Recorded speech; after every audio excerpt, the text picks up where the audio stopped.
Good evening, ladies and gentlemen. It's my pleasure to add my welcome to you this evening. My name's John Mulrooney, and my present role in the Missionaries of the Sacred Heart is as the provincial, as leadership on the leadership team of the Missionaries of the Sacred Heart. I've been with the community, professed community of the Missionaries of the Sacred Heart for 42 years now, and in all of that time I've never worked full-time in a parish. So my ministry over the years has been with young people and teachers in schools. However, when I was a younger priest working in schools, and they didn't want young priests to be having too much time on their hands at school holidays, every school holidays we used to be shunted off to a parish somewhere to make up for our sins. You know, we worked 15-week terms and then we were shunted off to work in a parish for a couple of weeks. So I did that for a number of years. But when I'm in Sydney, every couple of weeks I find my way to another parish in Sydney and just sit in the pews to see what people are experiencing in their Sunday experience in various parishes in the Sydney region. And I get us, just to keep me in touch with that, what people are experiencing, because it's not part of my normal pattern in life to go in parish ministry every Sunday like most parish priests are. And I think I've developed a fairly good understanding of why people flock to some parishes while they flee from others. I think you know what I'm talking about. And that ability people have today to actually vote with their feet if they're not being nourished or they're not being given much succour in their weekly celebration of the Eucharist and so on. So we're here for these couple of days as people who live and participate and celebrate in a community that has MSC as the congregation in that particular community. And in some of the communities that you come from, the Missionaries of the Sacred Heart have been there for a very, very long time. For 100 years, 120 years, 80 years, and of course some of them a little bit shorter time, but you're all from communities that have the congregation of the Missionaries of the Sacred Heart in them. And as you probably know, every congregation has its own flavour, what we call its charism, its own special ethos and spirit. So the charism and ethos and spirit of the Missionaries of the Sacred Heart is different from the Franciscans. It's different from the Jesuits. It's different from the Passionists. It's different from the Sisters of Charity or the Mercy Sisters. And what a charism gives us is a face of Jesus to see. It gives us a language to use. It gives us a way of praying.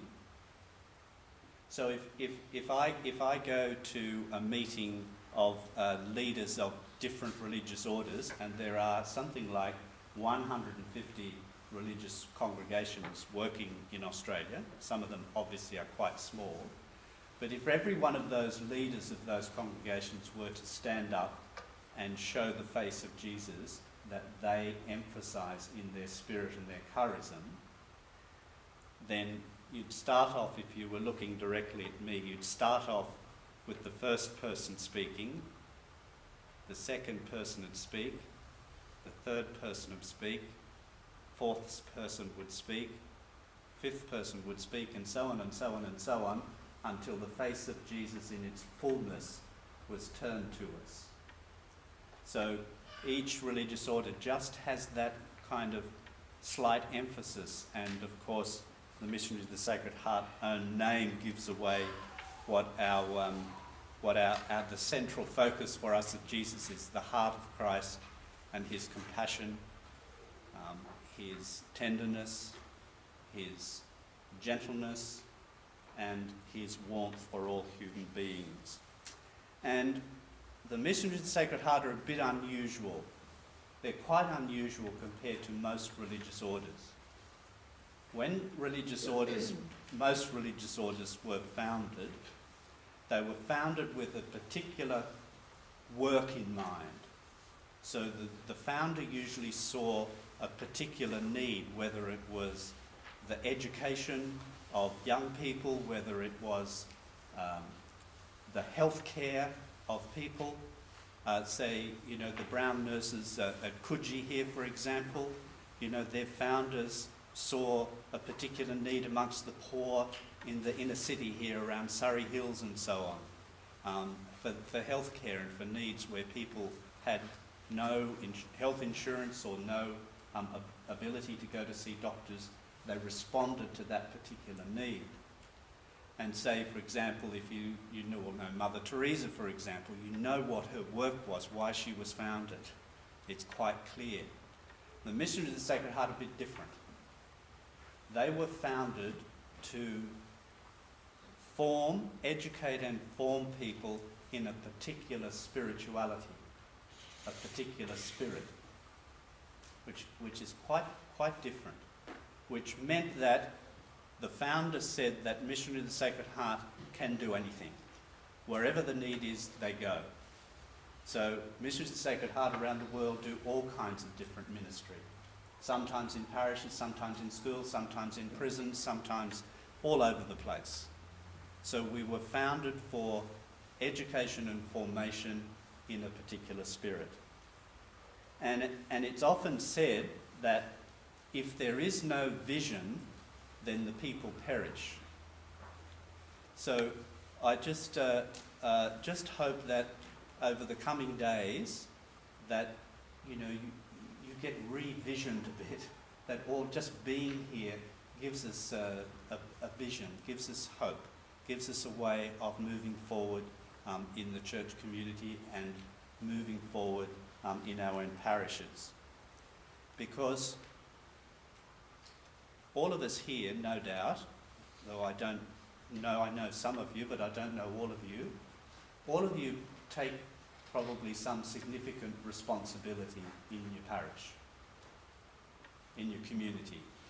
And each of you probably have a strong sense of mission and what you're there for. And, being on mission is actually very simple. It's doing what God is doing in the world. Being on mission is doing what the Spirit is doing in the world. Being on mission is being in partnership with God on mission. And the role of leadership in parish communities, the role of leadership in any Christian community is to discern where God is at work, in that community, and where that community needs to respond, and what are the challenges for that particular community. So where the role of leadership in any Christian community is to discern where God is at work in that community. I know it's said often, probably by every philosopher and every leader in any time in history, but we do live in very, very challenging times. Not only just in our country, but in our church, we live in very, very challenging times. So it's a real challenge for us to discern where God is at work in our community, where God is at work in all of our communities. The church is in a period of massive transition. It's huge. And when you're in the middle of it, you can't always see it, but it's huge. Karl Rahner, one of the great theologians of our time, speaks about this time as being a wintry time. It really captures my imagination, because you know what happens in winter? There's no leaves on the trees, and it's cold, and everybody kind of shuts down a little bit, and we rug ourselves up against what's outside of us, and the weather and the cold, and we kind of go in a bit. It's a wintry time, because we live in a very secular society. God doesn't matter a lot to people. On Sunday morning, where are the people? They're not in the churches.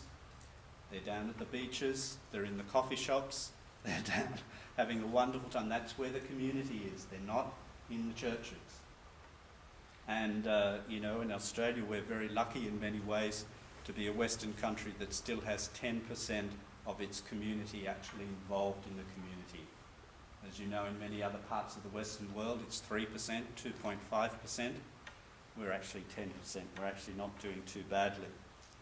But the church that I grew up in the 50s and the 60s, was still that church of big devotions, big processions, masses, rosaries, Our Lady statue coming around in May and October, rosary in the homes. Remember all those things? Some of you remember all of those things?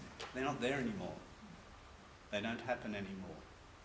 So being church and being Catholic today presents us with some real questions. Just to name a couple of things, because a lot of things will come up in your conversations in the next couple of days. They will. In the way over cups of tea and over lunch and over sharing in groups and all sorts of things. But the church, in the eyes of the society and community around us, is not looking very good just now. And there are a number of things that impact on that. And of course, the first one is, the sexual abuse crisis is a crisis. It's huge. And we know it's there, and it's named, and we're naming it, and we're dealing with it. And I'm very, very hopeful about what the future will mean. And none of us, I think, would be afraid of things like the Royal Commission, etc. It's like the Holy Spirit has come into the church to do some serious work that needs to be done. But we all share the shame and the bewilderment and everything of what has happened, and both inside and outside the church. The second thing I kind of mention about now, why it's so challenging, is the lack of faith amongst people. People don't believe as much as they used to. And that's why they aren't in the churches. That's why they aren't in the communities.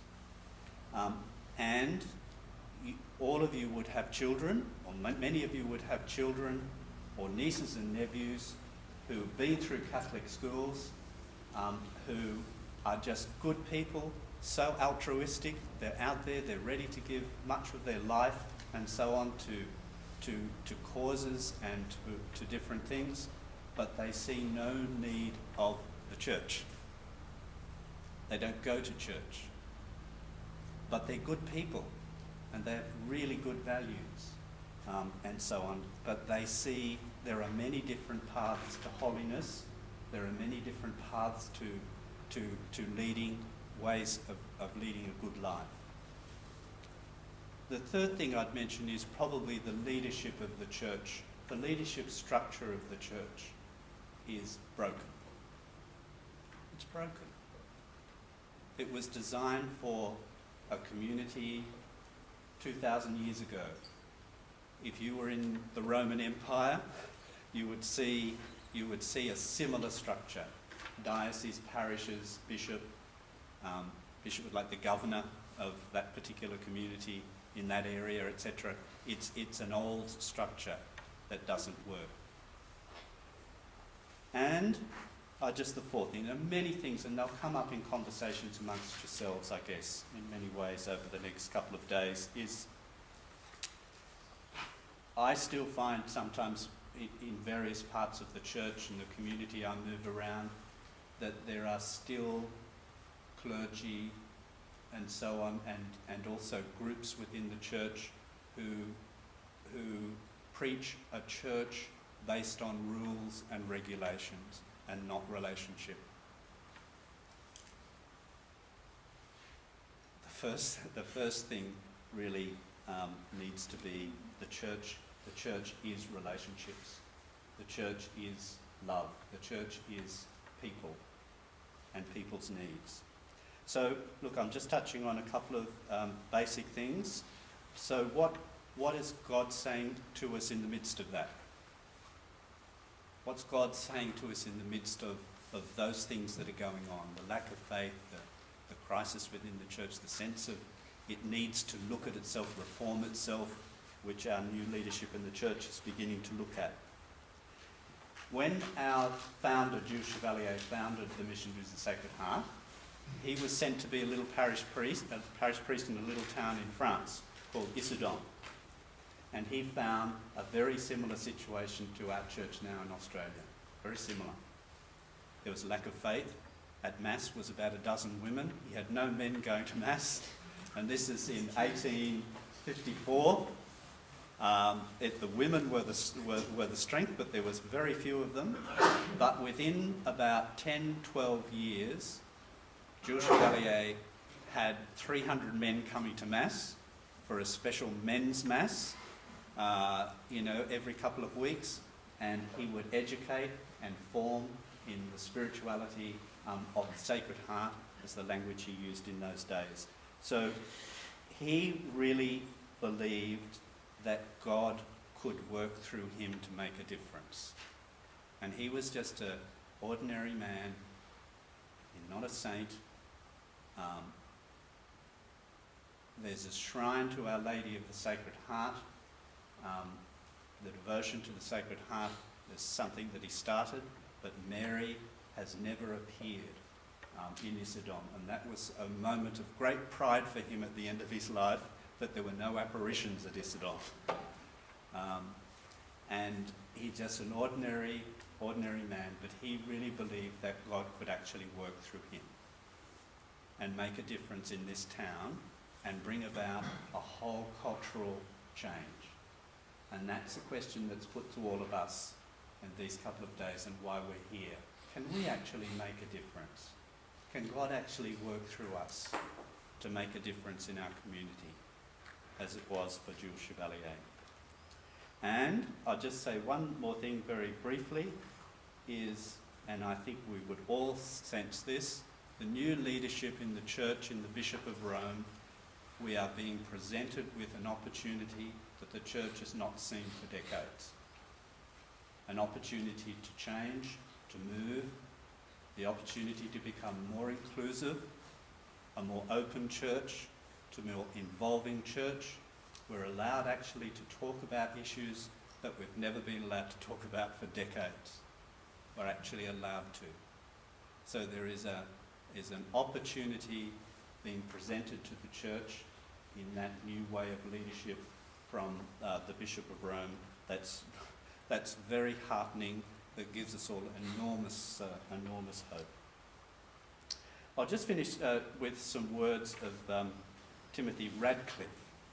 I was a great fan of Timothy Radcliffe. He used to be the Superior General of the Dominicans, and he's a fairly prolific writer. Maybe some of you have read some of his books, but this is how he reads the situation of the minute in the church.